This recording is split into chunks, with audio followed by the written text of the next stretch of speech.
Hey everyone, welcome back to Psych 2 Learn channel. You know that feeling when you're like hungry but also kind of sleepy?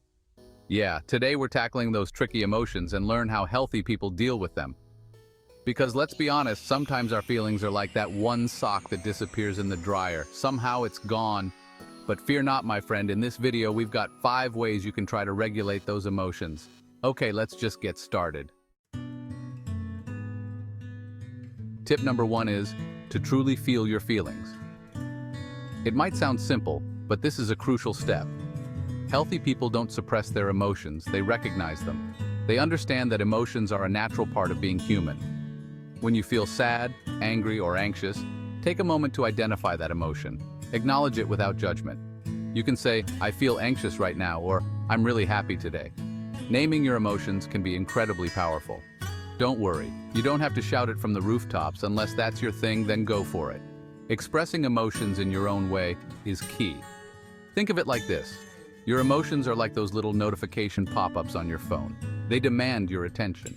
You wouldn't just ignore a message from your bestie, would you? You'd read it, understand it, and respond. You shouldn't ignore your feelings. They are messages from your inner self. Give them a little virtual hug, acknowledge their presence, and then decide what you want to do with them. This is a form of self-compassion. Try keeping a feelings journal. Writing down your emotions can be a therapeutic way to process them.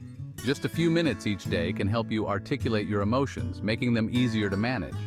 It's a practice that can bring clarity. It's like having a heart-to-heart with your diary. No judgment, just pure emotional expression. This can be incredibly freeing. Plus, acknowledging your feelings can actually reduce their intensity.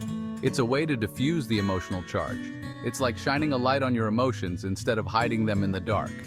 Bringing them into the open can make them less daunting. And who wants their emotions hiding in the dark? That's where they fester and grow. That's how you get those weird, dusty emotions. They become harder to deal with over time. We want fresh, clean, well-lit emotions. Emotions that are acknowledged and understood can lead to a healthier, happier you. Tip number 2 is mindfulness. Now, before you click away thinking this is some kind of new age incense-burning thing, hear me out. Mindfulness is basically just paying attention to the present moment, like right here, right now. It's like when you're watching your favorite show and you're so engrossed you forget to eat the snacks. That's mindfulness, my friend. Healthy individuals often practice mindfulness through meditation or focused breathing. Don't worry, you don't need to sit in a pretzel position or chant any weird words. Unless you want to, of course. No judgment here. Start with just 5 minutes a day. Sit comfortably, close your eyes, and focus on your breath. Imagine each breath is like a tiny little vacuum cleaner, sucking up all the stress and worries in your mind. Feels good, right? If your mind starts to wander, gently bring it back. It's like a puppy. You gotta train it to stay focused. This practice trains your brain to observe your emotions rather than react impulsively to them. Over time, you'll find it easier to stay calm in stressful situations. You can also try journaling your thoughts and feelings. Writing them down can help you process and understand them better.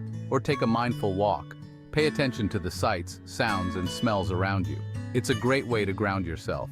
Even activities like yoga or stretching can be a form of mindfulness. Focus on how your body feels with each movement. The key is to find what works best for you and make it a regular part of your routine. So, give it a try. You might just find that mindfulness is the cooler, more relaxed version of meditation you never knew you needed. Tip number 3 is to move your body and shake your booty. That's right, we're talking about exercise, but don't worry, it doesn't have to be a chore. In fact, it can be a lot of fun. Think of it as a fun way to shake off those bad vibes and get those endorphins flowing. Dance like nobody's watching because it's all about having a good time. Endorphins are like those little happy chemicals in your brain that make you feel amazing. They are your body's natural mood boosters. Healthy people understand that exercise releases endorphins, those amazing hormones that boost your mood. It's one of the best ways to feel happier and more energized. It's like magic, but instead of pulling a rabbit out of a hat, you're pulling happiness out of your sweat glands. The more you move, the better you feel. Okay, maybe not the most appealing image, but you get the point. The key is to find joy in the movement. Find an activity you enjoy. It could be anything that gets you moving and makes you smile. Whether it's dancing like nobody's watching, hiking through nature's gym, or even trying out a new sport, or even just a brisk walk around your neighborhood, the important thing is to keep moving. Aim for at least 30 minutes a day. It doesn't have to be all at once. You can break it up into smaller sessions. If you feel stress building up, take a quick exercise break. Even a few minutes can make a big difference. You'll be surprised at how much better you feel afterward. So go ahead, move your body, and shake your booty. Tip number 4 is to surround yourselves with positive, supportive individuals. Because let's face it, life is better with friends, am I right? This could be friends, family, or even your friendly neighborhood barista who always remembers your order. You know, the people who make you smile and feel good about yourself. Talking about your feelings with someone you trust can help you feel less isolated. It's like having an emotional support squad cheering you on from the sidelines of life. Try scheduling regular catch-ups with friends or family. Maybe have a virtual dance party or a good old-fashioned phone call.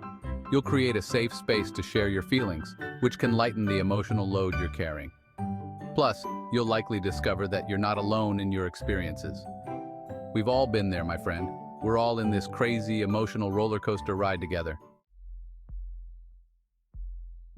And finally, tip number 5, find a way to cope. Everyone experiences stress, but it's how we cope that makes the difference. Healthy people have a toolbox of strategies they turn to when emotions run high. Think of it like your emotional first aid kit, filled with all the things that make you feel better. This could include hobbies like painting your next masterpiece, getting lost in a good book, or even whipping up a storm in the kitchen. The goal is to find activities that bring you joy and relaxation. Experiment with different strategies to see what resonates with you. And remember, it's okay to take a break when you need one. Sometimes the best thing you can do for your emotional well-being is to just chill out and recharge those batteries. So there you have it. 5 powerful tips to help you regulate your emotions like a pro. Remember, acknowledging your feelings, practicing mindfulness, staying active, building a support system, and developing healthy coping strategies can truly transform your emotional well-being. It's like giving your emotions a makeover, but instead of a new haircut and outfit, you're giving them resilience, strength, and a whole lot of love.